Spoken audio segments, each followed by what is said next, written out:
পড়ছিলাম তোমার সঙ্গে এক জনম, কলমে সানা শেখ, পর্ব সংখ্যা ৮।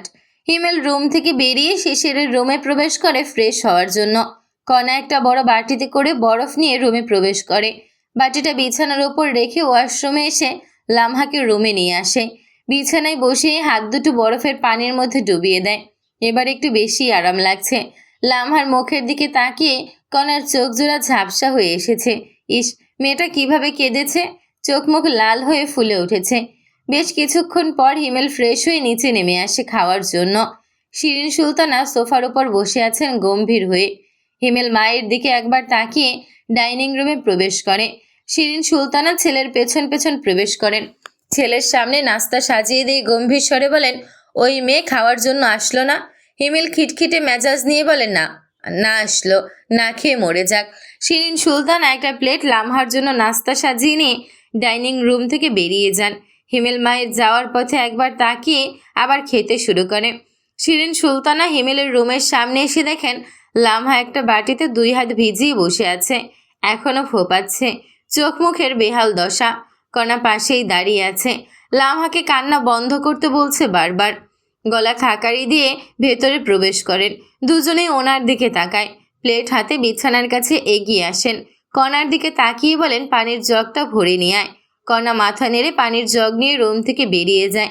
শিরিন সুলতানা লামহার হাত দুটো পানি থেকে তুলে ধরেন। হাত দুটো দেখে ভীষণ মায়া হয় ওনার। উনি বুঝতে পারেননি এমন কিছু হবে। নানান টেনশনে খেয়ালই ছিল না। পুনরায় হাত দুটো পানিতে রেখে বলেন, মরিচ কাটলে হাত জ্বালা করে, আগে বললে না কেন? লামহা চুপ করে থাকে। কেউ প্রশ্ন করলে উত্তর দিতে হয়, এতটুকু জানো না? লামহা কান্না করতে করতে বলে, আমি জানতাম না মরিচ কাটলে হাত জ্বলবে। আগে কোনোদিন মরিচ কাটুনি। দুদিকে মাথা নাড়ায় লামহা। কণা পানি নিয়ে রুমে ফিরে এসেছে।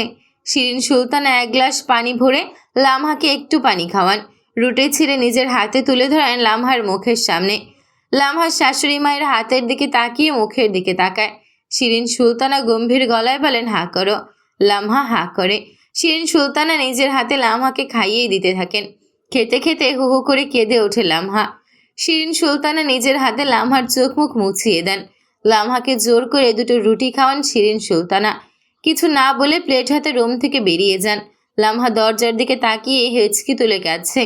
কিছুক্ষণ পরেই শিরিন সুলতানা ফিরে আসেন রুমে। হাতে নারিকেল তেলের বোতল আর একটা চার্জার ফ্যান। লামহার পাশে বসে ওর হাত দুটো পানিতে থেকে তোলেন। নিজের ওড়না দিয়ে হাত দুটো মুছে চুপ করে তেল মেখে দেন। লামহা হাত দুটো আবার পানিতে ডুবানোর জন্য টানতে টানতে নাক টেনে বলে, আহ, জ্বলছে। এভাবে হাত পানিতে ডুবিয়ে বসে থাকলে সহজে জ্বালা কমবে না। তেল দিয়েছি, কষ্ট করে একটু সহ্য করে নাও, কিছুক্ষণের মধ্যে কমে যাবে। লামহা হাতে ফু দিতে শুরু করে। শিরিন সুলতানা ছোট চার্জার ফ্যানটা অন করে লামহার হাতের দিকে ধরে রাখেন। মাথার উপর সিলিং ফ্যান ভো ভো করে ঘুরছেই। চার্জার ফ্যানের বাতাস হাতের উপর পড়ায় এবার কিছুটা আরাম লাগছে। লামহা শাশুড়ি মায়ের মুখের দিকে তাকিয়ে আছে আর নাক টানছে। ভদ্রমহিলাকে যতটা খারাপ ভেবেছে ততটা খারাপ না, ভালোই আছে। শিরিন সুলতানা লামহার মুখের দিকে তাকাতেই লামহা মাথা নিচু করে নেয়। 2টার পর রেডি হয়ে নেয় হিমেল। লামহা ঘুমিয়ে আছে এখন। খ্যাপাটে দৃষ্টিতে বিছানায় শুয়ে থাকা লামহার দিকে একবার তাকিয়ে ব্যাগ কাঁধে নিয়ে রুম থেকে বের হয়। লামহার কথাগুলো শোনার পর থেকে ভীষণ রেগে আছে ওর ওপর। সন্ধ্যা হলে ফেরার কথা থাকলেও এখনই ফিরে যাবে, আর এক মুহূর্ত বাড়িতে থাকবে না। নিচে নেমে আসতেই শিশিরের সঙ্গে দেখা হয়। শিশির কপাল ভ্রু কুঁচকে বড় ভাইয়ের দিকে তাকিয়ে বলে, এই দুপুরবেলা কোথায় পালাচ্ছ আবার? সর সামনে থেকে। এভাবে ঝাড়ি দিচ্ছ কেন? তোমার বাপের কামাই খাই। কার বাপের কামাই খাস? শিশির সিনা টান টান করে বলে, আমার বাপের। হিমল বিরক্তিতে চসূচক শব্দ উচ্চারণ করে বিড়বিড় করে, কোথায় যাচ্ছ? জাহান্নামে। জাহান্নামেই যেতে হবে। সেই ব্যবহার আর মুখের ভাষা। ছোট ভাই স্নেহ করে কথা বলবে, তা না খ্যাক খ্যাক করছো শুধু শুধু।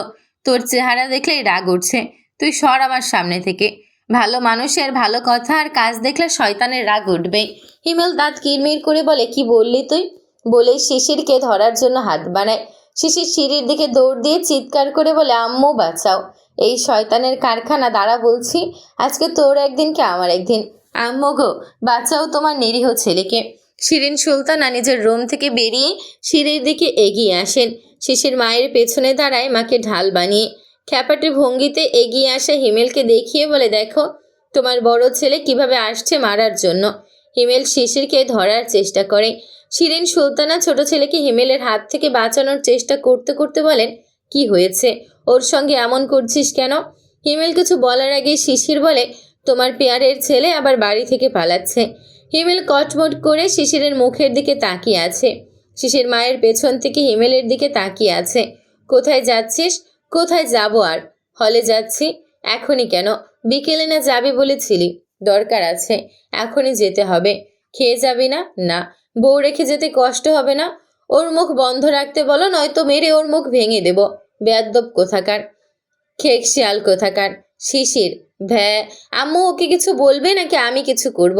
শিরিন সুলতানা ছোট ছেলেকে মৃদু ধমক দিয়ে বলেন, শিশির, হিমেল তোর বড় ভাই হয়, ওর সঙ্গে এভাবে কথা বলছিস কেন?